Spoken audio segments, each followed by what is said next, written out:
નમસ્કાર. આજે વાત કરીએ આપણા પાવર ગ્રીડના એવા ગુપ્ત હીરોની જે આપણી નજર સામે નથી હોતા પણ જેમના વગર આપણું કામ ચાલી જ ન શકે. હા, વાત થઈ રહી છે ટ્રાન્સફોર્મરની. પણ સવાલ એ છે કે આટલા મોટા અને બંધ બોક્સની તબિયતનું ધ્યાન કેવી રીતે રાખવું? ચાલો આ રસપ્રદ તપાસને સમજીએ.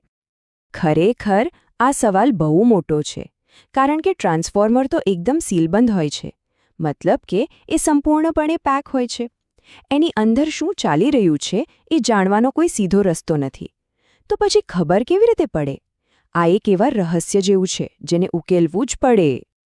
જુઓ, વાત એમ છે કે બહારથી તો બધું બરાબર જ દેખાય, એકદમ શાંત, પણ અંદર ખાને કોને ખબર શું ચાલી રહ્યું હોય એવી ખામીઓ સર્જાઈ શકે છે જે દેખાય નહીં. અને જો આ છુપાયેલા દુશ્મનને સમયસર ના પકડીએ તો સમજો કે આખું પાવર ગ્રીડ બેસી જાય. એટલે જ એક ખાસ પ્રકારની તપાસ કરવી ખૂબ ખૂબ જરૂરી છે.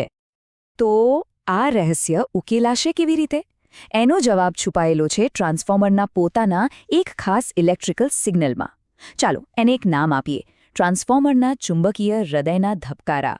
તો આ હૃદયના ધબકારા છે શું? એને ટેકનિકલી કહે છે મેગ્નેટાઇઝિંગ કરંટ. હવે આ છે ને એકદમ મામૂલી નાનો એવો કરંટ છે. એનું કામ શું? બસ ટ્રાન્સફોર્મરના કોરમાં એક ચુંબકીય ફીલ્ડ બનાવવાનું. એને ટ્રાન્સફોર્મરની નાડી પણ કહી શકાય.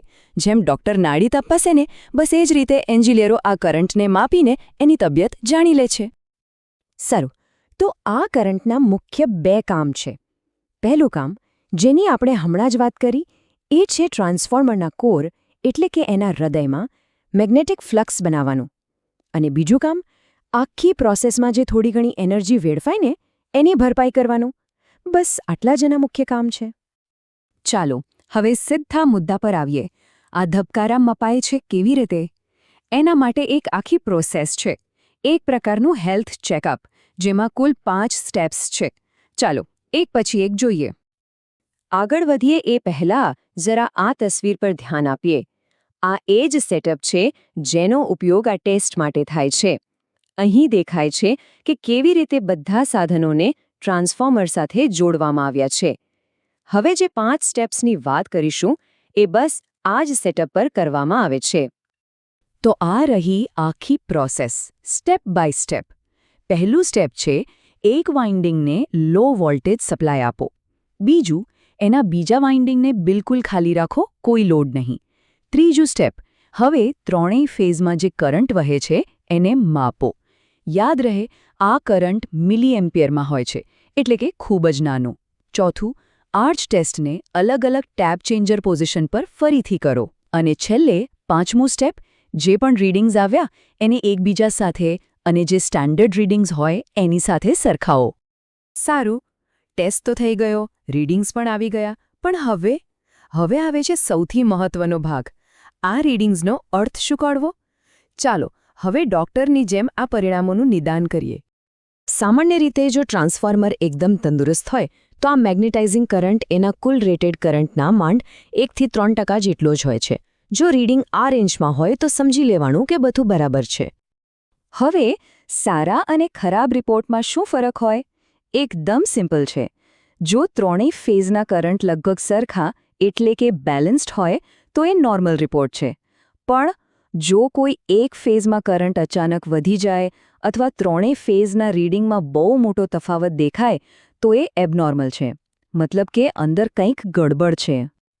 આ ટેબલ તો જાણે આખો રિપોર્ટ જ સમજાવી દે છે. જો કરંટ નોર્મલ છે તો નિદાન શું? કોર એકદમ હેલ્ધી છે. જો કરંટ બહુ વધારે આવે છે તો મતલબ કે કોરમાં કોઈ ખામી છે. અને જો કરંટ અનબેલેન્સ્ડ છે તો શક્યતા છે કે વાઇન્ડિંગમાં કોઈ પ્રોબ્લેમ છે અથવા અંદરનો કોઈ ભાગ પોતાની જગ્યાએથી ખસી ગયો છે. એકદમ સ્પષ્ટ. તો આટલી બધી માથાકૂટ શા માટે? આ નાનકડો ટેસ્ટ આટલો બધો મહત્વનો કેમ છે? ચાલો એ સમજીએ કે આનાથી ખરેખર શું ફરક પડે છે. આ ટેસ્ટના 4 મોટા ફાયદા છે. પહેલું, એ ટ્રાન્સફોર્મરના કોરની તબિયત અને મજબૂતી ચેક કરે છે. બીજું, એ ખાતરી કરે છે કે મેગ્નેટિક સર્કિટને ચાલુ કરવી સલામત છે. ત્રીજું, એ ટ્રાન્સફોર્મરને ચાલુ કરતી વખતે થતા મોટા અને નુકસાનકારક કરંટથી બચાવવામાં મદદ કરે છે. અને ચોથું, એ ટ્રાન્સફોર્મરને કામે લગાડતા પહેલા એક જાતનું ફાઇનલ ફિટનેસ સર્ટિફિકેટ આપે છે.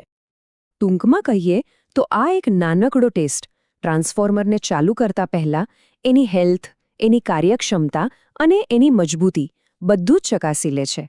આ એક એવું પગલું છે જે ભવિષ્યમાં થનારી મોટી દુર્ઘટનાઓને ટાળી શકે છે.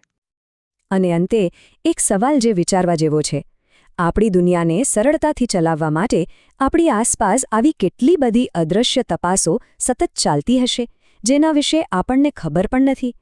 આ બધા પડદા પાછળના હીરો છે, જે સુનિશ્ચિત કરે છે કે બધું બરાબર ચાલતું રહે.